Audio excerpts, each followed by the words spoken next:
Good morning. Good to be together today, and I'm grateful that we've got another day together, another weekend together. And those of you that are part of Faith Baptist Church, I look forward to Saturday and Sunday soul winning and Sunday school. Hope you're in an adult Sunday school class. If you're not teaching, everybody ought to be in an adult class, and you're a help to other people in the class. You're a help to the teacher, the fellowship, the food, the encouragement. It's a good thing. And so I hope if you're not in an adult class, come to mine. If you don't want to be in mine, we've got 6 others you can go to, and be a good thing to be a part of those. And during the holidays, it does tend to be, there's some maybe, I don't know if discouragement, but there is a little more emotional down in some people's lives. And it's worth going to church looking to be a blessing to somebody. Somebody, it's their first Christmas without a loved one who passed away. Maybe it's just one more year of being alone when everybody talks about family and they don't have a family or whatever it might be. But come to church to be a blessing, and come to church to meet a need somewhere and to help people. Today I was thinking about my title, and I'm not sure I'm going to have the nerve to put it in there, but my title is supposed to be Fat Wins. And that's the plan right now. When I'm recording it, when I actually post it, I may be less offensive, but Fat Wins is the actual thing I'm thinking. If you go through the grocery stores right now, what do you see? Carbs and fat and sugar and chocolate and the richest foods, and we're going into Christmas and into New Year's, and it's just from booze to food to candy and snacks and all kinds of stuff. Well, then right after New Year's, you're going to see it, you know it.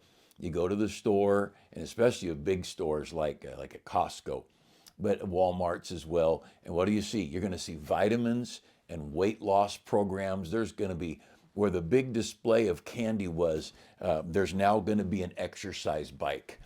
And we're going to get over what happened in November at Thanksgiving and December at Christmas and New Year's. And you know what? On this hand is the January vitamins, diet, and exercise.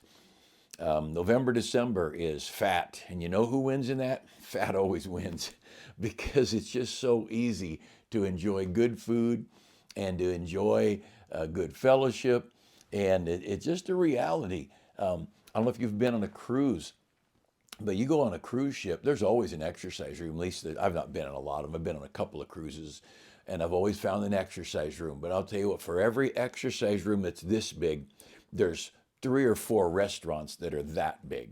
And fat wins, food wins, sweets win. And the exercise rooms on cruise ships, when I've used them, they're usually busy. There's usually plenty of people in there, but not busy like the restaurants are.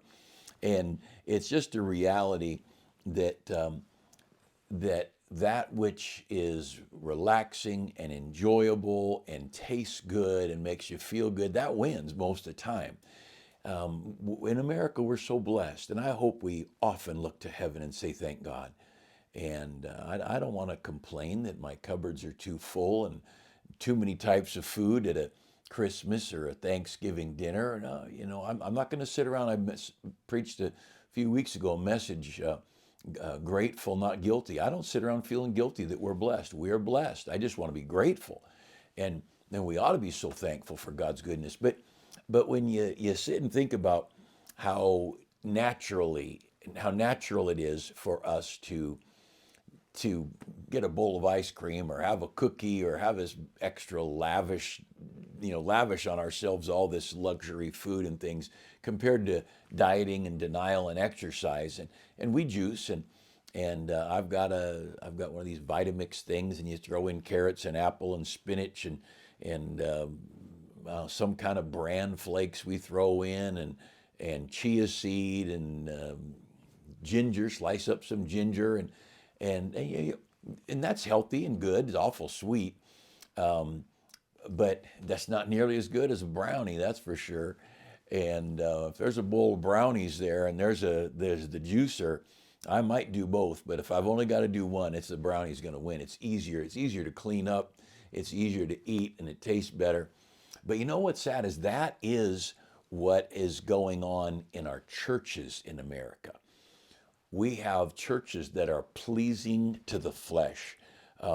Over the years, you think about exercise. When I was a kid, there was this on TV. There was Jack LaLanne, and my brother and I'd watch. We might do some of the stuff just to make fun of him, but he'd have a group of people, and he was Mister In Shape, and he was this old guy. He was probably 40 or something. I don't know, but Jack LaLanne had his show. Well, then you graduate from Jack LaLanne, and then there was the Richard Simmons era, and then there was dancercise and jazzercise and all these trendy things. People trying to do something to get these old bodies of ours that we just love to appease our flesh. We just do, and then of course the gyms started coming out, being very big things, and various gyms depending on what part of the country. But there's just gyms everywhere, and that became a big thing. And of course, home exercise equipment. The idea that you could buy a treadmill or an elliptical or a exercise bicycle, and wow, those things are. See, those are all trends, and they're good trends. I'm not against any of it, but they don't win. They don't win over the deep freeze filled with all kinds of stuff, and the refrigerator and the cupboard, the cookie jar, and all these things. And there's nothing wrong with those things. What's funny to me now is the electric bikes. That's funny. Now, I think electric bike would be fun. I've never ridden them, but I think they'd be fun to ride. I think it'd be good, husband and wife go cruise around together, go to a nice flat area along the coast like a San Diego or whatever. That's fine. Or go with the whole family. But don't pretend it's exercise. I mean, it might be a little bit, but it's not a workout. Where we as a whole, we cater to us, making us feel good, and we've seen it that way in church and religion in the world. We've gone ever since I started the church. There's been the casual church. There's been the purpose-driven church. There was the contemporary church. There's the emergent church. There's the church that's relevant, and all these they're just trying so hard to make something trendy and satisfying and worship. And I don't know what the sermon was, but I saw a sermon title the other day. Since when did singing become worship? And you go through the Bible and see worship in the Bible, and worship's a lot more than just a bunch of.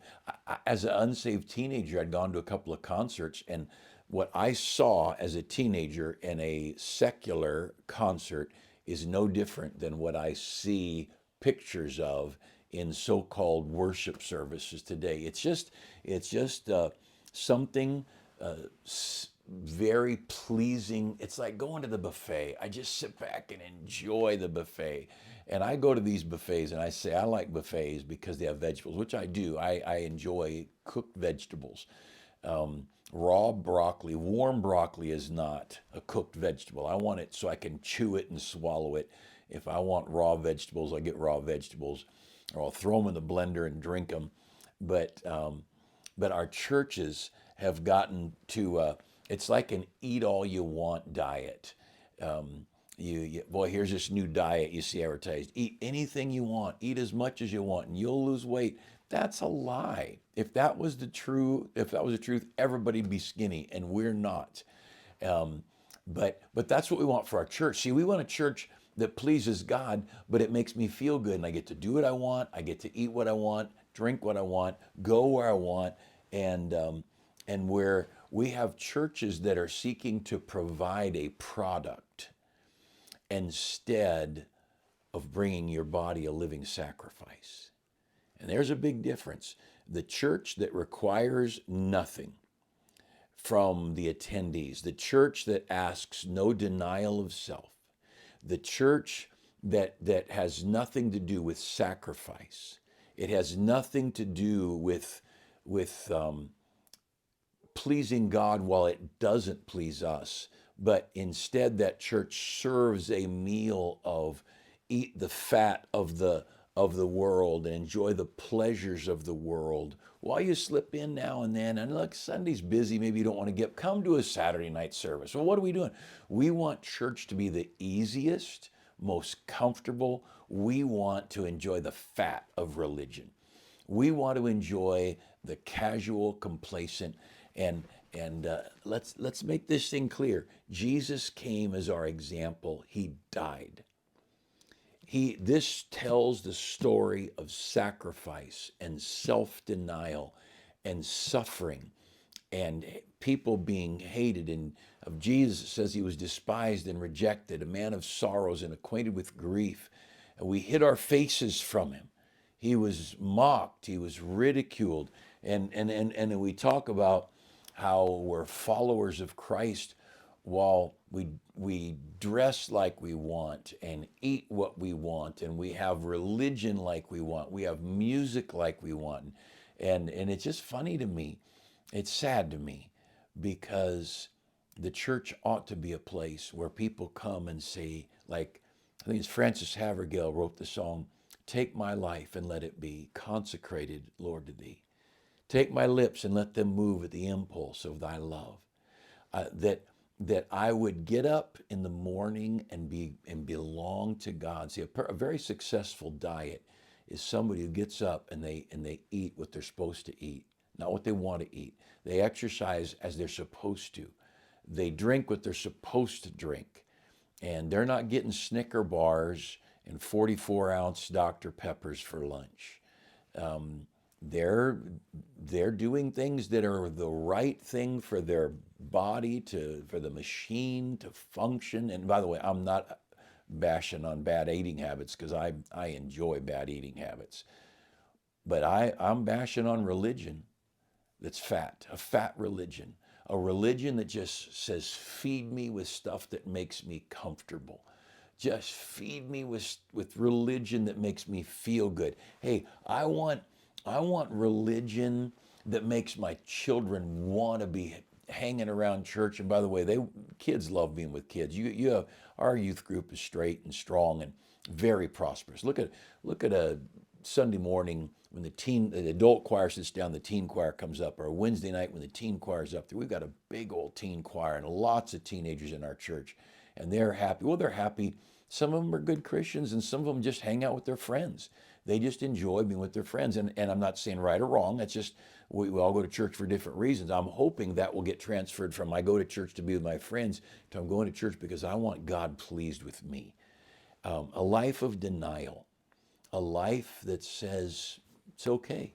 If I need to go to Zimbabwe or I need to go to Brazil, if I need to go work in a rescue mission, one of our young men, Pastor Brian Pattison, he's now overseen, I think his title is the director of the rescue mission on Skid Row. A rescue mission is a lot of money, a lot of time, a lot of giving, and very little help from the people of God, and very little return from the people you minister to.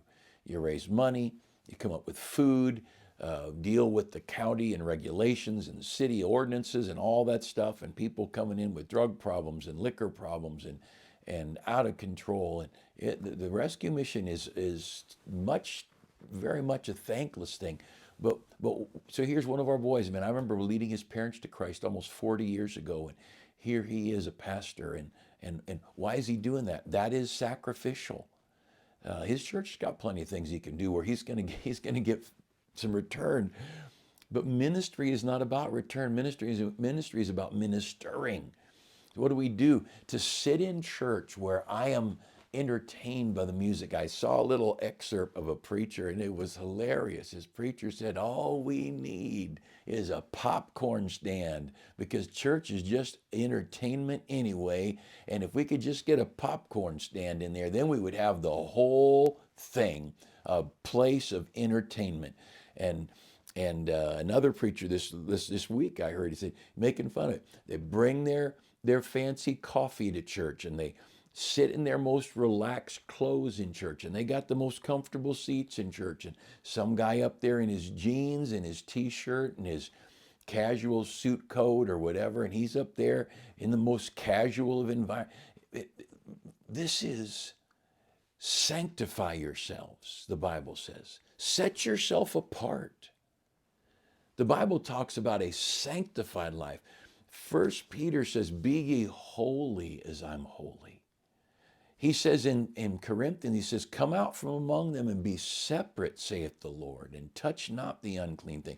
You know, in the Garden of Eden, you know, the first thing, I was going to get to some Bible here, but I keep quoting verses and not using my Bible, but Jesus said multiple times, if any man will follow me, first thing, deny himself, deny himself, deny himself. Then the second thing, take up his cross. Well, that isn't fun.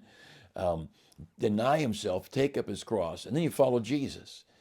And this idea of church that makes me comfortable, no matter how I'm living, a church that requires no changed life, a church that doesn't preach. And of course, we don't require anything, but we preach on it.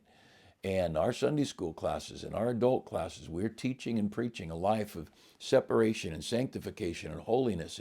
And I'm not saying everybody does it, but I'm saying we're at least lifting up the banner. And but you sit and think, when God put man and woman in the Garden of Eden, you know the very first thing he did? He said, now you can't go over there. First thing God did is make a rule. Very first thing. And when they broke the rule, there was no grace. Somebody had to die. Blood had to be shed. And then God explained worship. And Cain brought his vegetables and Abel brought his blood sacrifice. And God said to Abel, I accept that. And to Cain, I don't accept that. I don't care what your motive is. I don't care how sincere you are. That's not the kind of worship I want. And from the very beginning of time, God has had some very strong feelings, if you want to use that term, about worship, about how you praise me. Remember you know the story of David when he's bringing the Ark of the Covenant back toward Jerusalem. He never gets there because are they sincere? Yes, they got a brand new cart to put it on, and they got priests taking care of it, and they've got people playing instruments, and they've got dancing and excitement. And God killed the guy who touched it. Why? Because that's not acceptable worship. God said, that's not how I want you to do it. And they just took that thing aside, and David was a little mad at God. David knew the sincerity of his heart, but the sincerity of our heart does not change right and wrong. And so David had to then say, all right, we're going to do it right. We carry the ark. We don't put it on a cart. And they brought it in the right way. But God has always been a God of right and wrong and of rules, and a God who, he doesn't appease our flesh. If children are not taught to deny their feelings, if children are not taught to be quiet when they want to talk, to sit still when they want to move, to pay attention to someone talking to them, they're not going to do well in school. They're not going to do well in their career. But we have this, see, fat wins. The kids who just talk and talk and talk, and parents just raise their voice, two adults talking and the kids talking, so the parents just raise their voice. No, tell the kid to be quiet.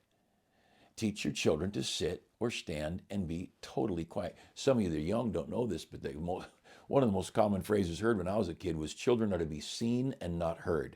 I mean, that was standard across the country. Children are to be seen and not heard. There's no way children would come running into adults interrupting things. No way in the world.